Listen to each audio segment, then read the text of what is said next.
Hi everyone. Welcome aboard. Can anyone tell me if they can hear us? I'm Aviad, and this is the first stream of Beyond the Screen. With me here is Clay, or as some of you may know him, the DM behind the screen. Hello. Hjormir on Twitter. Clay, would you like to introduce yourself? Sure. I'm Clay, or the DM behind the screen, or at Yormir on Twitter. As a DM, I guess I to introduce myself. I started playing AD&D back in 1978, and I've been playing ever since. Not AD&D, but role-playing games. That doesn't make me the best DM in the world, but I've probably made most of the mistakes at this point, and I've tried to learn from them. So, yeah, that's... What else can you say? I'm an old school guy who loves the new school crowd. Wonderful. And some of you already know me and Clay. We play together in a streamed game on One Crit Wonder channel. We played the Dragon of Icefire Peak, and it was a wonderful game. I enjoyed it so much. And now we're here to chat about the tiers of play in role-playing games, in Dungeons and Dragons specifically, but most of it applies to many games, not just D&D. So, Clay, let's for audience sakes, what are tiers of play? Well, tiers of play. They have definitions for them both in the player's handbook and the DMG, right? And they cut them into four pieces. I think tier 1 is like 1st to 4th level, tier 2 is 5th to 10th, 3 is 11th to 16th, and tier 4 is 17th and greater, essentially. And the idea there being is that each tier kind of represents a different, I guess we'll call it scope for the party, right? So certainly the first tier, when characters are very low level, they won't be playing hopping and slaying ancient dragons and that type of thing. No. Right? So it's just kind of an easy way to talk about kind of the different modes of play and kind of get us thinking about how we would run those games differently. Even for the same campaign, you can kind of expect to see some type of transition as you go from tier to tier, roughly. All right. Yeah. So we are transitioning. Like a campaign usually transitions between tiers as the levels goes by. But so how can we as GMs benefit from that? How do the tiers get in our game and affect it? Well, it's an interesting thing. My take is I tend to look at my games from a sense of ecology, right? So if we can put the tiers just to the side for just a moment, right? Like when we build a setting or we use in a published setting, right? There's an ecology that is implicit and explicit, depending on how the setting is written.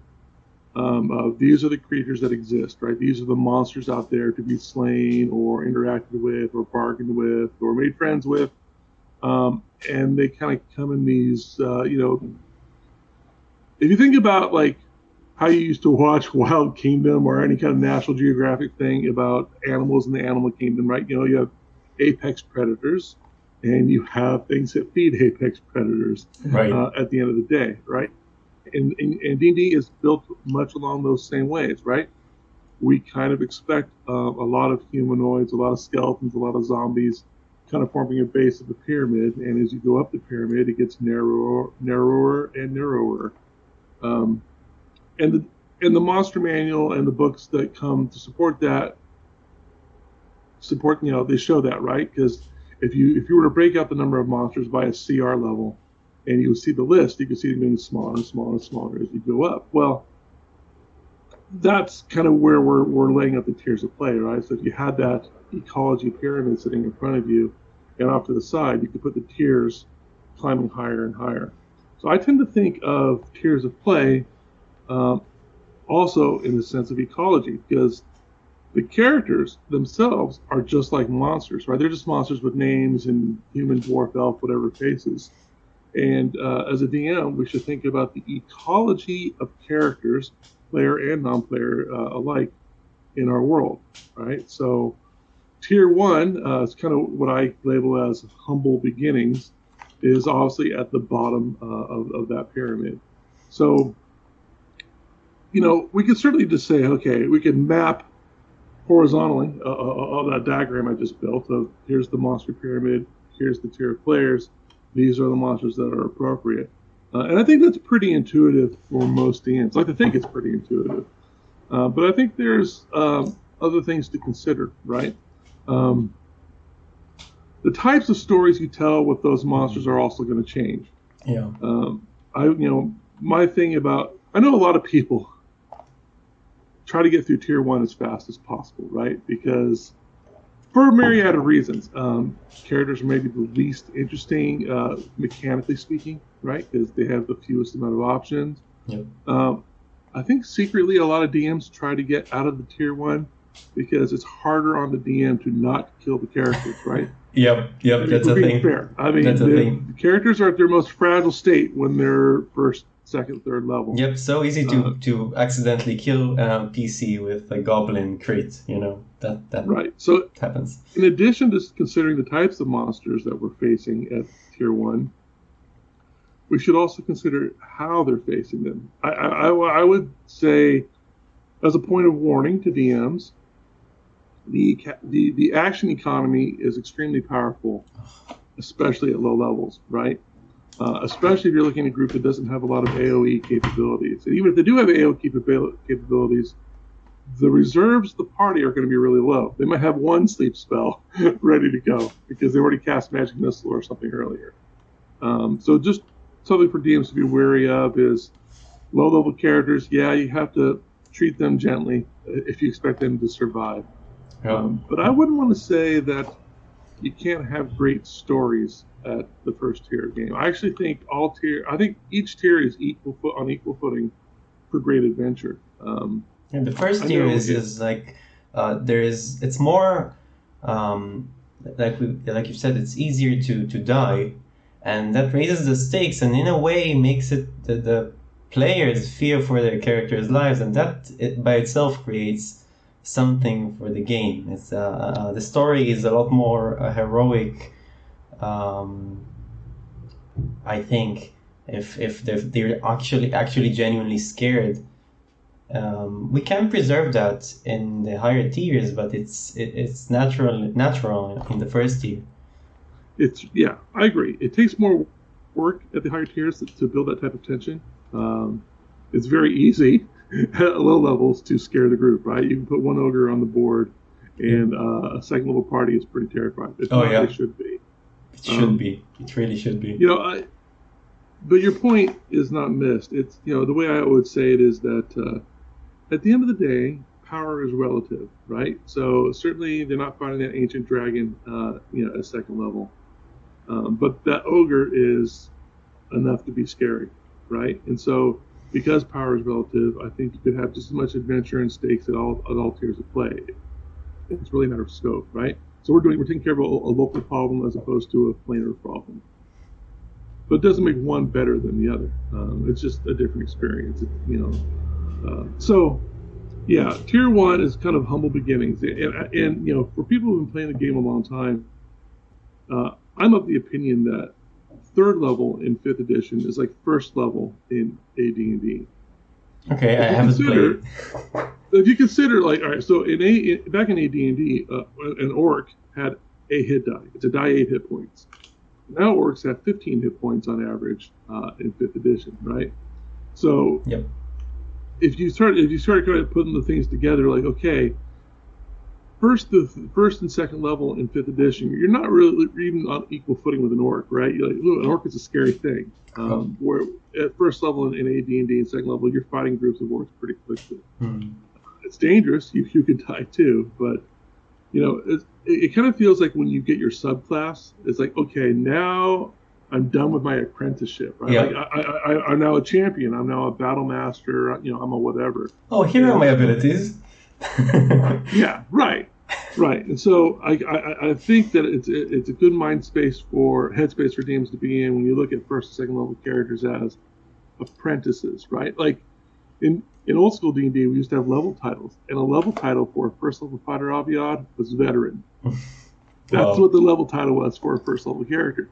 But we don't look at first level characters in fifth edition as veterans typically, right? No. They're the you're still using a wooden sword. I love to go to the cave with you guys, but I got sword training after lunch, Yep. right? Like that's the kind of stories that I'm interested in at this tier is to kind of get the characters going into a place in the community in the world and remind them that they are very very small at Yep. this point in Yep. Very, very small and very, very fragile. And and another interesting thing about the first tier of the game is it might be the best tier to run mysteries, right? Because we know as players increase in power and abilities and expertise and divination magics, as they continue to climb up those tiers, mysteries become harder and harder for the game master That's to true. manage, right? Because I'll just cast a spell and it'll reveal all the truths, right? Yep. And there are ways you could play with that. And, Sure. there's ways you can finesse around that, of course, because of experience. But I think there's also, I think there's a classic trope for a reason where the young kids believe something that the adults do not believe, right? Like, oh no, it's nonsense, right? And you could start a whole adventure that way in Tier One with the young group of adventurers sussing out a mystery. It really is that guy, Scooby Doo, right? It's Yep. the guy, it's the who's Yep. trying to do something wicked and evil, and that's not a very harrowing combat encounter intensive type of adventure, which is also good for Yep. the first tier of game because you can be a little gentle with the characters there. Because it's about uncovering mysteries and clues and an encounter. Yeah, it fits the early levels. So something I've pondered about a little. So the tiers of play, we divide them by levels. They are, as I see it, mostly a thing for out of the game, an off-play thing. But how would you let the characters know if we need to do that at all, that they've risen a tier, they went up a tier? Should we even care about those things? Well, I mean, there's not a mechanical shift, right? Like when we go to tier 2, from tier 1 to tier 2, there's not like, oh, guys, it's a new set of rules as far as how the game operates, right? But it's probably a different set of assumptions, right? I mean, when we talk about 5th level, warriors are picking up their extra attack, casters are picking up their level spells. All of a sudden, that's the moment where characters become dangerous. Yep. Just enough to be dangerous. Like a fireball is dangerous. Dangerous, yeah. Spirit guardians can mow people down pretty quickly. You can bring people back from the dead with right. Revivify. So all of a sudden the characters have real power. But I wouldn't say that it's like all of a sudden we have to have a talk about this or anything, right? Like mechanically, it's the characters have gained a new level and things have gone. But as a DM, we should have been preparing that transition of the mode of play, right? And that's all soft to players, but it's hard to us as a DM. That's tangible differences, right? So the thing about ecologies, going back to my earlier point, is that they should be present from the get-go, right? So we may be dealing with very low-level monsters and challenges in Tier 1. Those Tier 2 things should already have been in the offing, right? We should already feel their presence, right? Maybe that one ogre that we fought is the coming of a new war band of ogres moving into the territory, as an example, right? Don't all of a sudden just make the world shift and all of a sudden a new set of monsters appear and your old monsters disappear, right? Like have those layers in place early on. It doesn't mean that they're going to engage with them in any meaningful way, but they should be out there kind of spoken about and whispered about, right? And the further and further you go into the wilds and dangerous territory, taller and taller and taller the monsters become, right? Yep. And that ancient dragon that you've got your eye on as a DM for the end of the campaign, yeah, he's out there on his lonely mountain waiting, right? But that's 300 miles away. There's a lot between us and them and him at this point. But I think there's merit in the idea of DMs laying, the hints and the resonance of those greater challenges early on, right? Foreshadowing them for a future reference. It's foreshadowing, and it becomes a tangible set of growth, right? Like the players now that we're 5th level and we're coming into our own, it's our opportunity, it's our responsibility, because if we don't do it, who's going to do it, to go take on these challenges of the campaign, whatever they are. So you want to keep your ecology in place. I think the other important aspect there is not only are we building forward to future tiers, we shouldn't ignore the tiers that were behind us, right? It shouldn't be, now that we're 5th level, that all the orcs and goblins and skeletons just disintegrate from the planet, right? Like, we should encounter them from time to time to remind us those things are present in the world, and it actually allows the players to enjoy their growth, right? Yep. If every encounter we always are facing is tier appropriate, right? We wouldn't feel like we've advanced, exactly. Well, the world starts to feel artificial, right? Yep. But hey, now I'm 5th level, instead of fighting 4 orcs, right? We're fighting a raiding force of orcs, right? And we're going to rescue this village. We're going to do 7 samurai style, right? We're going to save the farmers from the orcs or whatever, the bandits or whomever is coming in, and we're going to fight a lot of them. So that tier behind you is still important because it demonstrates growth to the characters. It lets them strut their stuff. And I know as DMs, we're always trying to challenge our players, and we should. But we should also give them moments to look cool, right? Yeah. And to feel powerful. So the tier behind you, it continues to be important. And that will remain true as they continue to climb and climb, right? At tier 3, tier 2, and tier 1 still, right? Like, now I'm fighting 300 orcs as we're running through Moria, that type of thing. Yep. And we could do that. We could not have done that at earlier levels, but now we have the reserves to do that. So I don't think there's like a big mechanical thing you do from the player's perspective, but in your mind as a DM, you can set up this ecology to respect the tiers and how to use the tiers above and below to inform where you are currently, right? Above things are things we just kind of flirt with. They're out there. They're dangerous. We should be running from those things. When the things below us get really big, well, we can stomp them down while we're trying to contend with things that are on equal footing.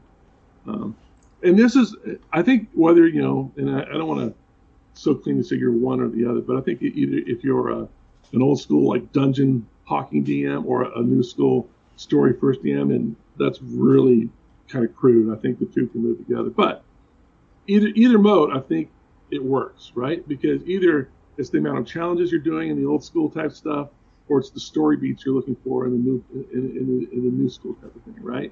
To allow the heroic journey of the story that D&D is providing. At its core, D&D is a power fantasy, right? So we're doing the heroic journey, and we're trying to do story beats to represent that heroic journey. Yep. One thing I do like mechanically that you can do as you move between tiers, I think there's merit in the idea of having extended downtime, right? Like, okay, you're going to go away and you're going to have some training. And I think there's a lot of fun things you can do with this. I like it for a number of reasons. I like the passage of time because I like the idea of characters maturing, growing wiser and more knowledgeable of the world around them. And they were children, and then they become the elders, right? Yeah.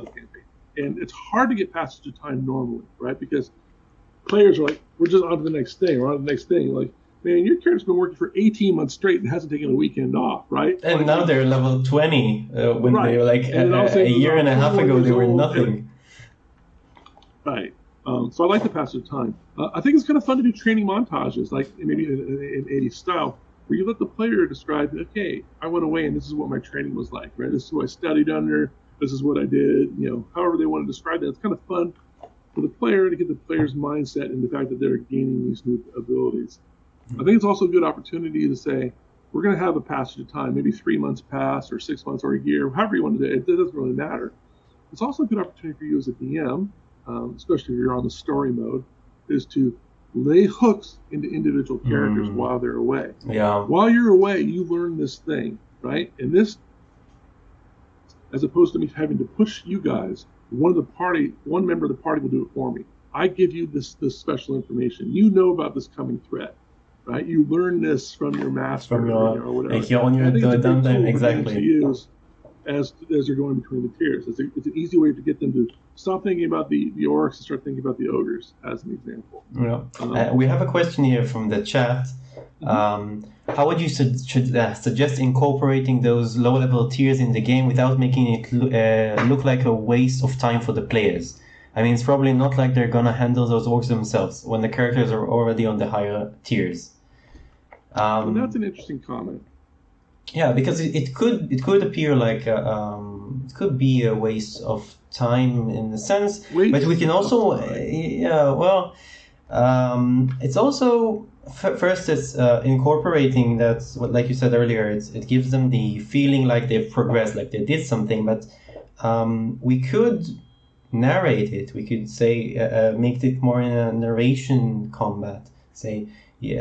Describe how you kill those orcs. Like you don't have the fighter roll to hit the orc. You just tell them, how do you slay these 5 orcs, and take it there. If you were worried about getting things done on a certain time schedule, I think there's merit in that idea. And I have done things like that in the past, where I've taken the trap model and said, okay, at this level, I want to consider this encounter as a setback or dangerous or deadly.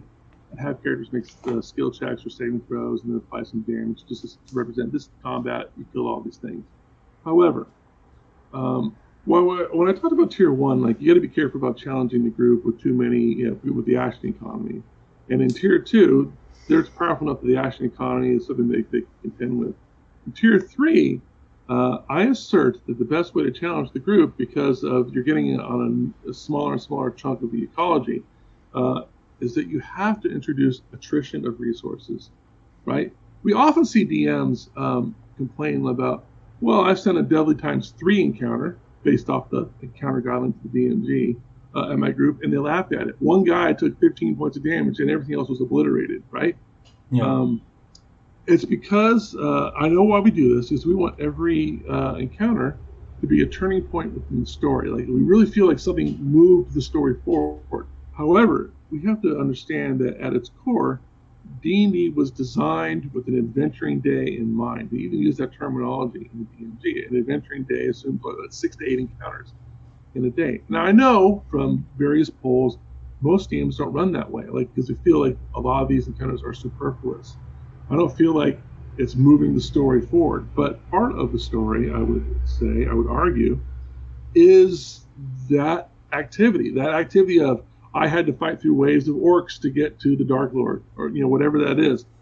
If you allow higher tier characters to walk into every encounter fully loaded, right? They're going to be punching way above their weight class all the time, right? Because I can dump all my high level spells. Most combats are over in 5 rounds. I'm going to cast 5 of my highest level spells and just obliterate everything. And then DMs will have to scratch in their head, why couldn't I challenge anybody? What's going on here? The natural reaction to this thing is for DMs just to up the challenge. They say, okay, I sent a deadly ×5 encounter, a deadly ×6 encounter. I'm just trying to build tension. And we were talking about this earlier, how easy it is to build that tension for tier 1 group. But now we're tier 3. I'm trying to build tension and excitement because I want this encounter to feel epic, right? Because I want to push them towards the edge. I don't want to kill them, but I want them to feel like, man, we had to do something difficult here. Now, the thing is the game is not structured this way. So we create these mountainous, epic encounters, and all of a sudden, ooh, it was too much. I didn't intend this, right? Yep. And all of a sudden, the DMs are trying to backtrack, and well, maybe the ghoul really wouldn't eat this guy, right? You try to logic reasons why, or you start doing rampant fudging of dice, and I understand why, because you're just all of a sudden as a DM, you're on your heels, you're trying to backtrack because you're allowing them to always walk into encounters fully loaded. So my point being is, those small encounters are not necessarily pointless, even though that the outcome of the encounter may not be in question. The hit dice spent, healing spells cast, that one fireball, those are just draining the reserves of the group. So when they go into that important encounter, they feel weary, like, oh, it's been a long day. I've only got so much left. It forces players to be circumspect on how they use their powers and abilities. because they know, well, Aviad's going to send more than one encounter at us today. I just can't blow my wad here initially. I have to think about what are the challenges out there. This is not what we're here for. We're not here to fight these orcs. We're trying to get to this other guy. Yeah, we need to save the resources. I want to save my power for that. So now those encounters actually become a little more difficult because the players are restraining themselves. Like, do I really want to spend this spell slot here, right? So, yes, it's not a huge narrative turn, but these little encounters build tension, and that tension is going to mount when you get to the big bad evil guy of your dungeon or your adventures, or whatever that is. Without it, you're going to be very challenged as a DM to structure an encounter appropriately that will challenge that group without being crazy deadly. No, that's very, very true. As the tiers of play change, we not only change the monsters and the encounters, we also change the way we interact with the world, the way the adventuring party interacts with the world around it, with the people of importance, with the scale of the things they fight, and that is something we should take into consideration. And I was wondering if you have any tips for opening the world to the players, to connecting them to the to a grand scale adventure or bigger scale adventure as the tiers move up. How do you get that? How do you make them play with the big world out there? Well, I think this kind of brings me back to my early point about establishing those ecologies early on, right? So it's going to happen, and it's going to happen before you're ready for it, right? It's like all of a sudden, the reach of the characters are going to be pretty much limitless. You know, there's a magic thing that happens when they start getting their hands on travel spells, teleportation circle, transport via plants, right? You know, all of a sudden, we are in Rome today and we're going to be in London tomorrow, right? You know, and all of a sudden you as a DM, like, whoa, was I ready for that? Was I even possibly ready for that? Because tiers have a lot to do with scope. So I think that, you know, first you want to lay the groundwork of what are the big things out there from the get-go, so you're not surprised, right? It's like all of a sudden you're not stumbling backward. Like, okay, no, I knew that when they got to this tier of play and their reach was going to expand this way, where those challenges were, right? And because they've been in the offing, as we talked about all that time. You know, challenging groups by tier is different, right? Like tier 1, we talked about, it's very easy. Be careful, Ashen Economy. Tier 2, Ashen Economy, okay, they can interact with it. Tier 3, I talked about attrition. Tier 4, to challenge the group, it's there's not enough dragons to go around in the world to have every fight feel epic, right? Because the world can't support that many apex predators. You know, they need a whole pyramid beneath them to feed upon, theoretically. I think the way to challenge, you know, those higher tiers is moving from combat challenges to logistic challenges, right? Like, we're trying to solve real world problems, right? We're trying to solve famine. We're trying to solve, you know, something, you know, disease or whatever, something huge, right? And you can't just solve all those things with the sword. Now, along the way, we're going to get our sword out. We're going to hack plenty of monsters. We're going to have our fun. But I think the DM...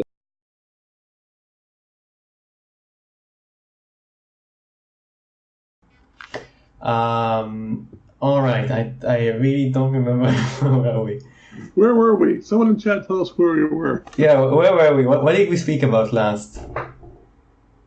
What was I thinking about? Someone tell me what I was thinking about. What we were thinking about. That's a good question. That's a really good point. I think we're talking about different ways to challenge different tiers, right? Yeah. Like, we were getting to the epic levels, we're on the subject of, as the characters grow more and more powerful, how do we challenge them through those tiers? How do we set things up so that they are doing things that are tier appropriate? Yeah. I think something that's going to happen naturally. It's going to be forced, right? All of a sudden, you know, when the characters gain certain levels of spells, particularly, they're going to have magics that are going to crush certain challenges. They're just going to absolutely crush them. Yep. There's not much you can do about it. I mean, you could deny them their spells, but no one wants to really do that. Yeah. Oh, we It will spoke about. naturally Sorry. the game will naturally inform you as the DM what is no longer a challenge, right? Because you may cook something up, you think, oh wow, I thought this was going to be really challenging, and they cast 2 spells and it was done. Yep. Banish. Right. Banish. Good night. We don't need you here anymore. Oh, you don't have spell resistance? Oh, that's Right. too bad. Pretty much. So it will force you as a DM to do different things. And I think like I said, I think there's kind of 2 schools of thought, right? We can try and continue to turn the fire up, right? Especially, that's especially dangerous when you have a single encounter, 1 or 2 encounters a day type of playing, because of how deep the reserves are and how hard you're pushing to challenge the group. Or you move away from trying to challenge them on the battlefield and you move into trying to challenge them as players to overcome big problems, right? You have to come at them on multiple fronts. It can't be about one thing. It's got to be about 5 things in parallel. And let's make Sophie's choice. Which one are we going to choose right now? Yeah. And while we're dealing with one issue, the other 4 issues continue to evolve, right? They don't sit there stagnant with nothing happening. The verisimilitude of the setting should continue to play, which means that because we're only doing one thing, those other 4 things advance, which means they're going to be worse by the time we get to them. In fact, we may not get to the last one in time, and that will become something completely terrible, and that will get us to the last tier of the game, right? We did not stop the cult that we were laughing about all that time, right? Like, maybe back in tier 1, we dealt with these dumb cultists, right? We killed a cell of cultists in the city. And they pop up a couple times, and they keep on popping up. We kept on ignoring them. But all of a sudden, by tier 4, they finally opened the outer gate, and they let in some Cthulhu-esque horror into the world, right? Like the stupid little joke thing that you didn't pay attention to was always in the offing, right? And that's a good example, actually, of how we talk about building ecologies, right? Like, it's a low-tier ecology that informs the last tier of play. Yeah. It was always there. It was always present. It was always observable, but maybe not understood, right? I think there's a difference between having players recognize a pattern within your world versus understanding the end game. You don't have to. When I say that you have to have the tier 4 in play, it doesn't mean that the player should understand it, but it should. When you look back at the campaign, it should be the players that it was always there. It was always there. Always happening, and that's a great moment for a DM where it clicks, and the players are like, "Oh my gosh, why did we not do that? Yeah. What are we thinking?" Right, and everyone loves that moment, and that comes from the work of setting up ecology. All right, that was there, and maybe tier 2, one cult pulled through a little minor horde, right, in this one little village, and so we had a bigger adventure there, right? And we keep on stopping it down, but every time we kill one, another cell pops up somewhere else. What is it with these guys? But that's background noise, right? Our main thrust has been killing this dragon or whatever, right? Like, this has been side noise, but it's always been kind of there percolating and stewing, and all of a sudden it's tasty at the end. Yep, just waiting for the right moments to.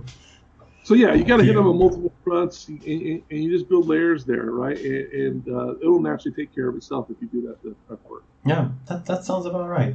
When I talk about setting up ecologies for the tiers of play, I don't want to make it a daunting task. I'm not talking about going through the entirety of the monster manual plus the other monster books and saying we lay everything out. Yeah.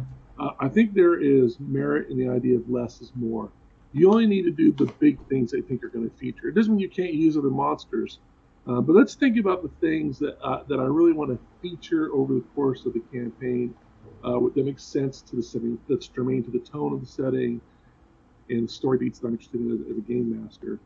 Let's get those things going. I mean, if you think about it, consider how much mileage Tolkien got out of a very small group of monsters throughout his trilogy, right? Yeah. Like, there wasn't like this great plethora of a wide variety of monsters. We had orcs and goblins. We had the Nazgul and the beasts they rode. We had trolls, giant spiders, wargs, and a Balrog and a dragon. And I'm already running out of monsters, right? Like he did a lot with a little, right? And I think that's a good approach for DMs to take when they're building out the ecology of their tiers. Is what are the ones I'm going to feature and focus on? These are going to be major players in my setting.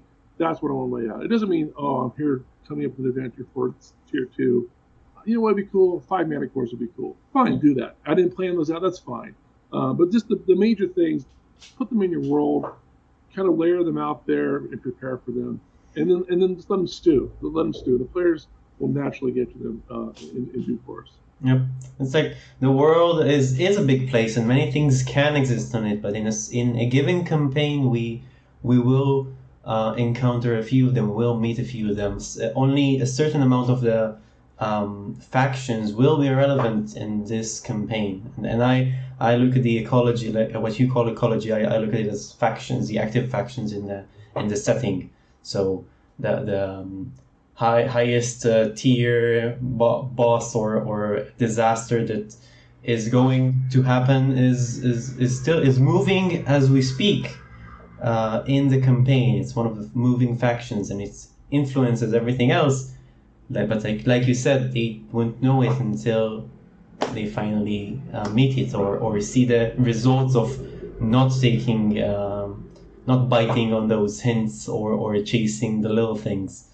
So, and that's really rewarding, right? Because yeah. we love player agency, and agency, means having informed decisions, but decisions that don't matter are not interesting, right? So even deciding not to do something is making a decision about something. There's a consequence for not doing something. Yep. I'm not saying it's supposed to be an easy choice. Like I said, if we have 5 things and I'm choosing one, we have to choose one. I'm going to do something, right? And it means the other 4, there are consequences, right? So yeah, I think it's a rewarding way to play things out throughout the tiers, right? So things you ignored in tier 1 become bigger in tier 2. They become bigger because they're festering. They escalate. Right. Those 3 orcs became 12 orcs, became 20 orcs, became a war band of orcs, became a nation of orcs. Yep, right? And they're right on the doorstep. Right. And so now we're contending for the control of the same river, and we're going to war. In the meantime, the ancient evil from the void is here at the same time. So we're on a battlefield with orcs while contending with Cthulhu at the same time. Oh yeah, that's high-level play. That's epic play. Yep. Because characters of those levels are superheroes. They need to be they need to be pulled like taffy in all directions to test their reserves. Yep, you can do so much in the higher levels. You have access to all those spells. You can demolish a city with 9-level spells. You demolish a city with Meteor Swarm, or you have Wish. You can change the world to your whim. There's so much you can do in higher levels, and I very much agree that you need to challenge them in a way that's not only putting more stats and more powers on that monster they're going to fight.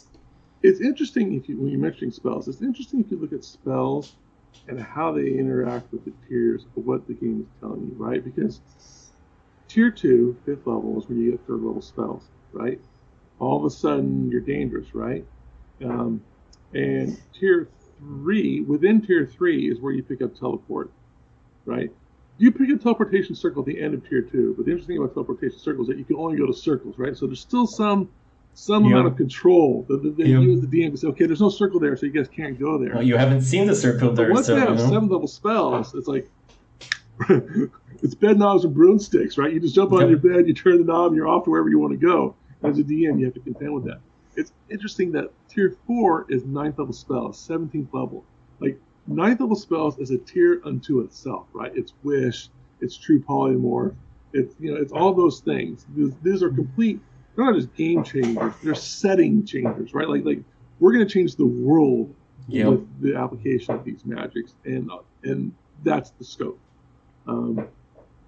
It's funny if you look at the experience charts, how actually you accelerate levels the higher you go. Like the percentage of increases gets smaller and smaller and smaller, so you can level faster as the characters get high level, which is different from old school D&D. It's only there if you go back and you reverse engineer the map, because the designers know that the bulk of the game that players tend to enjoy and is controllable for the DM is tier 2, right? Like we get to 5th level to 10th level, and that's kind of the meat and potatoes, right? Like, okay, you cast the fireballs, we're fighting real monsters, we're making a difference in this community, the cities we're in, but it's not so crazy as a DM that I have to do a lot of work at this point, right? We're having it's a lot of low work fun. Yep. But we get to tier 3 and tier 4, And the game masters, like, they're literally frazzled. They're drinking 5 cups of coffee a day. They're just trying to figure out how do I keep up with these guys? It's crazy. And so actually, yeah, the game is designed to accelerate levels through those tiers because they know the game can only be sustained for so long, running with that type of juice. It's interesting. Well, that's all the questions I had, and it was a lot of fun talking about tiers of play, and there's a lot to think about when we progress from one to another, and how we design the setting and build the adventure, and I have a lot of insights from that conversation we just had. I'm glad. Yeah, it was a lot of fun, and it's always fun to talk with you about those things, with the theory and then running the game. The hard part is getting me to shut up. It's easy to get me to talk. The hard part is saying, okay, Clay, shut up. No, it works perfectly for me. It works just fine because I don't talk that much person to person, but I really enjoyed listening to people who thought about those things and having that kind of insight on them, and I really appreciate that. Thank you for joining us, Clay, and thank you everyone in the chat for joining us in this little conversation we had, and that's it. So thank you everyone. You're awesome. Keep being awesome, and I'll see you beyond the screen. Good, folks.